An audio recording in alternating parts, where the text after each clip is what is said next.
So as you can tell by the title of today's video, I upgraded my Crested Gecko's enclosure finally. She used to be in an 18 by 18 by 18 Exoterra. She's now in a 24 by 18 by 36 Exoterra. So I just wanted to really just show you her new tank as well as talk about the upgrades I made in her enclosure, new things I've learned. I've had her since February 27th. So her old tank was an 18 by 18 by 18 Exoterra, and she simply had a natural light 13 watt Exoterra bulb on top of her tank just to differentiate night and day for her. Now in her new tank she has a double deep dome, one of which has a natural light 13 watt and then the other one has a tropical UVB 100 bulb. Crested geckos do not need UVB, but it is beneficial to all reptiles in my personal opinion.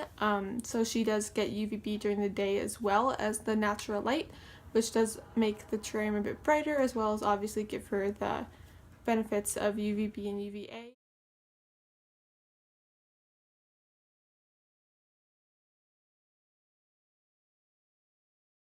Their quality of life will not be worse for crested geckos if they do not have UVB. Another new thing about her tank is her access to water. In my last video I showed how I had a water dish in there, but I said that she would really never use it, and I learned that that was wrong. She does use her water dish almost every day. She doesn't necessarily drink out of it, but she loves to walk through it. She'll poop in there. She does use it. I didn't think she would, but she does. But they love to drink the water droplets off the side of the glass. I give her all three options. So she has a water dish, she gets her droplets, she has another water dish beside her food bowl, and then she also has a waterfall just in case she ever wants to drink the running water. I got the McNaturals waterfall and it's really pretty. I'll show you guys obviously the entire setup once I'm done rambling on. I also got, I don't want to say that it's bioactive per se. I do have springtails and isopods in there, so it does have bugs eating away at any mold, and she does have live plants now. She only has one and it's in a pot because I was not anticipating turning it into bioactive, so I don't have a drainage layer, which is obviously not as good as having a drainage layer. But so it's like kind of bioactive, kind of not. She has bugs, she has a live plant, but she doesn't have a drainage layer, and she has lots of fake plants. The majority are fake. Another thing I've come to realize over the past couple of months is that she loves variety. Obviously the two most popular foods for crested geckos or fruit eating reptiles is Pangea and Rapashi, however you want to say it. And lots of people just choose one flavor and they stick to that for the animal's entire life, which is fine. But I personally think if you can feed an animal more than one food, you should. My gecko, her name is Valentine. She is, I want to say maybe a year and a half old. I got her from where I work before I worked there. I was just volunteering there at the time and I thought she was really cool, so that's where I got her from. She was not handled by her breeders. She came from a reptile expo here in my city, but she was not handled. It was pretty clear and obvious she's not comfortable with it, and I don't really want to push it on her. I know that obviously you can tame her you can tame or calm down an animal that hasn't been handled, get them used to you, but I just feel like she's a wild animal, and if she doesn't want to be handled, I'm not gonna make her get handled. So I've only held her a handful of times, and every time I did it she freaked out, so I don't want to stress my gecko out. Yeah, I'm just gonna show you her tank now.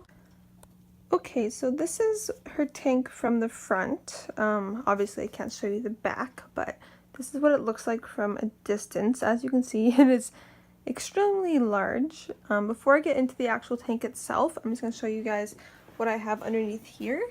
So these are the variety of foods that I have for her right now. I have a Pangea fruit mix with the insects, the Pangea watermelon, and the Pangea apricot. And then down here I also have just a normal Rapashi, which I'm running low on. I gotta get more of that. The Rapashi mango, what's it called? The mango super blend, and then the Rapashi mulberry madness. This is pretty cool. It turns purple. I like it. And then over here I actually have my feeding bin, I actually got a leopard gecko.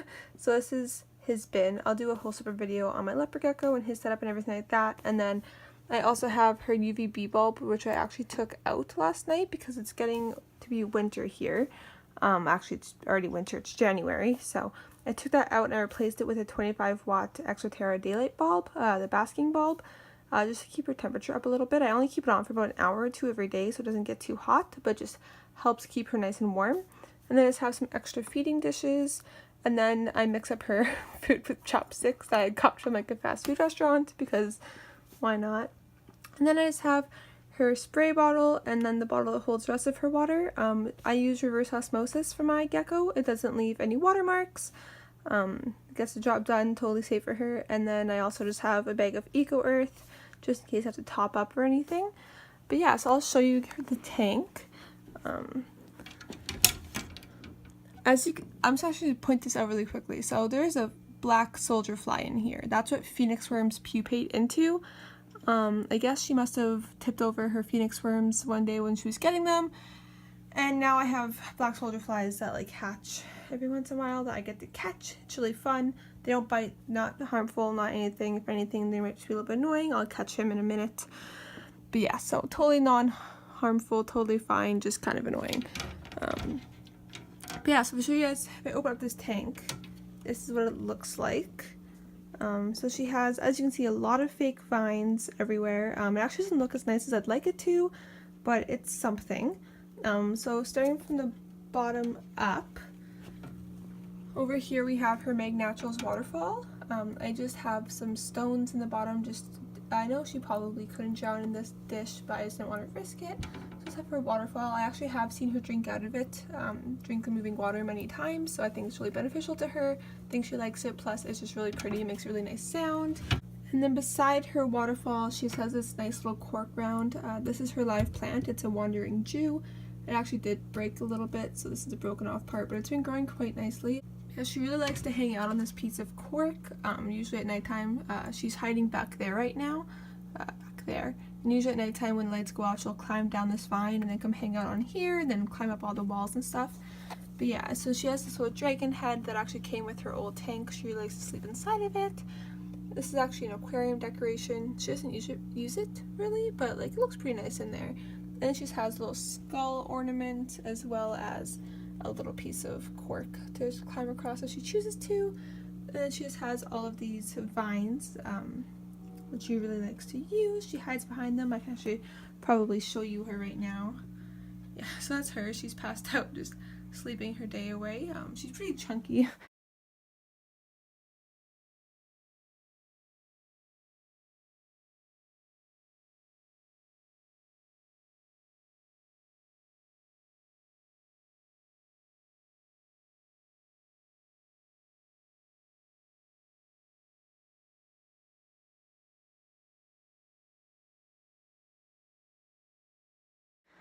And then she has this feeding ledge which she likes to poop on every day, so that's what that is, just some yummy urate. And then just obviously her food and water. And yeah, and then in her substrate I use a mix of Eco Earth, some moss, and then she also has some springtails and isopods in there, as I mentioned before. And then if I close this back up, this is what it looks like once again. That's some food marks because she likes to walk in her food and then walk all over the glass.